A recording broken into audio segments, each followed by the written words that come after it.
Hello and welcome to my review of the V-19 Torrent Starfighter. Remember, if you enjoyed today's video, hit that like and subscribe button. It is a great and free way to support the channel. This set was released on August the 1st of 2025 at an original retail price of $64.99 USD. It is given set number 75432, is rated for ages 9 and up, and has 567 pieces, which gives us an original price per piece of 11 cents. This set does include 3 brand new minifigures that we'll take a deep dive into later. Taking a look at the back of the box, we get to see a few different things like the V-19 Torrent in its landed position, another look at the minifigures, and in the top right hand corner, they've highlighted some play features. Opening up the box is quite an easy experience, simply pushing these 2 pull tabs and then pull to reveal the contents of your box.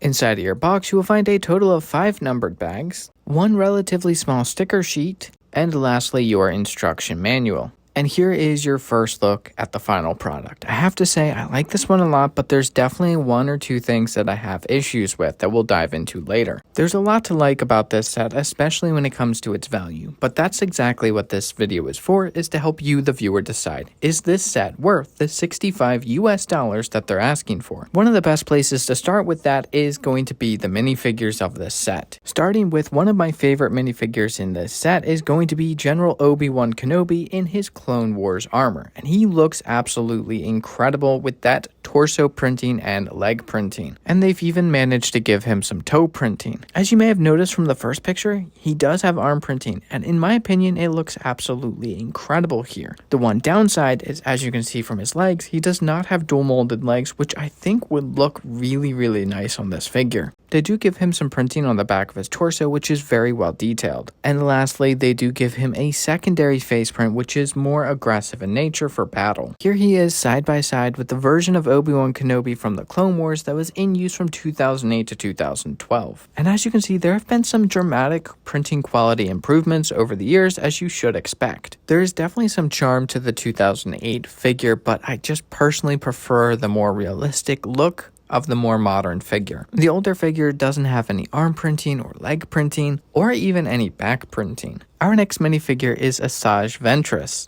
She has some very nicely detailed torso and leg printing, which I think looks fantastic. And I love how nicely detailed her face printing is as well, but they did not include any pupils for this figure, so she does look a little bit strange. They did bring back Ventress's curved lightsaber handles, which I feel like is an absolute must for this figure, and once again, I feel like this figure would do quite well with dual molded legs. And she does have some very nice torso back printing, as well as some nice printing on the back of her head. Comparing her to the only other Ventress in my collection from the 2011 Sith Knight Speeder set, you can once again see the improvement of the printing quality from over the years. While the old one certainly still has that Clone Wars era charm to her, I still prefer the more modern figure. Flipping the figures around, you will see a similar level of detail on the back of the head and the back of the torso, which is nice to see. Our third and final minifigure is the Clone Pilot. This is such a long overdue figure. I cannot believe it has taken LEGO this long to finally do them, and do them well they did. We get some pretty standard issue printing on his legs, we get some excellent printing on his torso, but the real highlight of this figure is that brand new helmet mold. Taking a look at the side profile of that helmet, you can see all of the different little details that they were able to put inside of it, and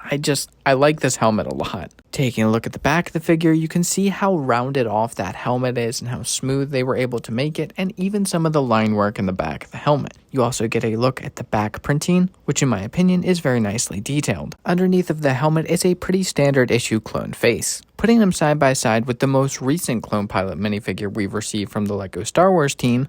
One is a Clone Commander, which also doubles as the pilot of the ship. As you can see, the new helmet mold does the Clone Pilot way more justice than the last time we saw him in the UCS gunship. And now that we have this updated figure, we can take away this Clone Commander from this set here and insert the brand new Clone Pilot. This just feels like a right improvement. Now we can turn our attention back to the build itself. And the first thing I want to point out is that this set does not come with this stand that you see at the bottom of the ship here. I made this stand out of my spare parts bin just so it can stand upright, but I think LEGO should have included something like this. And I'll very quickly show you how I make this. I simply use some 2x6 plates with another 2x4 on top of it, and then some nice slope bricks and tiles to smooth it all out. And then I make a mirrored one and put it on a base plate like this, and as you can see, it makes this nice simple groove in the center here. Now that groove allows the V-19 Torrent to pretty effortlessly slide in place and is supported by those slope pieces on either side. And there's actually precedence for LEGO doing this in the past. This is from the 2011 Pod Racer set, and they included these little brick-built base plates, that way the pod racers could stay firmly in place. This small inclusion in this set is exactly what LEGO should have done with this V-19 Torrent to give people more options for when it comes to displaying their sets. Now, of course, the primary play feature with this set is that the wings can be folded into landing position or vice versa, be folded into flight mode. And this all works incredibly smoothly. Now, each of the side wings are connected with 2 ball joints. And this allows the wings to fold up and down incredibly smoothly without any trouble whatsoever. As you may have noticed, on the underside of the wing, you have 2 Technic bushings. This allows each wing to have a really good stopping point to get that perfect angle. Now for the rear or underside fin, you have this Technic axle that goes all the way through different types of Technic holes. Now it gives that back wing that nice free swing here, and as you can see, it is very floppy. Now the way they keep those in place is by using these little clips here. There's one on the back here, and that connects to this little bar piece here. Simply flip your wing up and the bar and clip will attach, and this provides a nice hold to where it's very easy to get it detached, but a little wiggle isn't going to make it come loose, but if you shake it too vigorously, yes, it will come undone. On the underside of the ship, you will also find another clip brick here, and then in the back Technic construction for the wing, you will also find another bar. Once again, a simple fold and the bar and clip will clip together, and it provides a nice firm hold. Now that clip will actually support most of the weight of the ship, but if you give it a firm tug, it will collapse. This is my favorite way to transform it, by gripping the top wing and just flipping it up like that. Now the ship of course does have its guns. Now the primary guns do seem a little small in my opinion, but otherwise it has the right shaping that just looks right. Now of course this set is equipped with stud launchers, so simply push down on the gray handle and fire out a stud. And of course that exact same detail is present on both wings. Now of course there is space inside of the cockpit for a minifigure. Now what is surprising to me, that even with this downsizing, he doesn't have to lay all the way down, and surprisingly looks rather nice inside of the cockpit, which looks rather roomy from the exterior. And I love the cockpit being a trans yellow piece. Now, while most people can agree that the flight position does look quite spectacular and is definitely the preferable way to display this set, there are those out there that do not like the landed position at all, and I can definitely see what they mean because it makes this set look a lot smaller than it actually is. There is just something about it in its landed position that just makes everything look a lot more cramped, but it definitely doesn't ruin the set for me. When it comes to the overall shaping of this set, I think they did a phenomenal job with all of those sharp angles, as well as including a decent amount of tiling in order to make the set look a lot smoother than it would be otherwise. And I really like the overall design of the engines, and I love the use of the barrel pieces. Speaking of the engines, I have to highlight the trans blue pieces on the end for the thrust. I think it looks absolutely amazing, and this is a detail that I love to point out on every single LEGO Star Wars set. They also do include a trans blue stud at the bottom here for some more thrust. Circling back to the overall shaping and tiling, they did a phenomenal job when it came to the cockpit section as well. There's a decent amount of rounding, tiling, and some sharp edges to really make this thing come together, and it looks quite nice. As you saw in the beginning of the video, there is a few stickers in this set, with these two being the absolute worst, not due to any color matching, but these are a nightmare and a half to line up perfectly. These should have 100% have been printed. Then on the wing you do have two stickers here, one for the Republic logo and one for stripes. Now the color matching of the white to the white of the brick is not ideal, and hopefully LEGO fixes this in the future, but otherwise these add a nice amount of detail that would not have been there otherwise.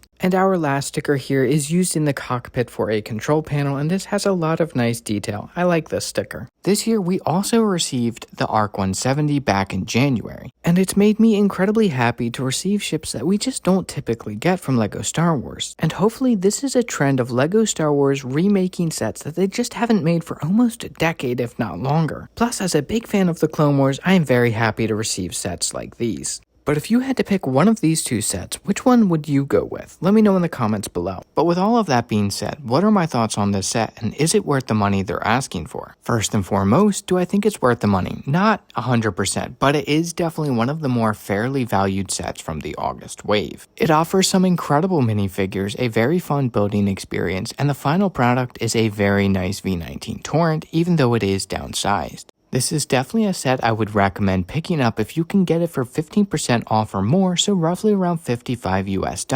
I only have two issues with this set. My primary issues is with the stickers. The two for the engines are just a nightmare to line up, and the others just don't have very good color matching. My second issue is that there is absolutely no storage for the clone pilot's blaster. This set definitely gets more right than it does wrong, especially in the minifigure department. I give this set a 9 out of 10 for all the reasons I just listed. But that is all I have to say on this set. Thank you so much for watching. I hope you enjoyed, and I hope you found this video helpful for your purchasing decisions. If you did enjoy this video or found it helpful, please let me know by leaving a like. Let me know your thoughts in the comments section down below. Consider hitting that subscribe button. It is a great and free way to help out the channel. And join our community Discord. The link is in the description below. I'd love to have you. But until next time, stay bricked up and enjoy what you love.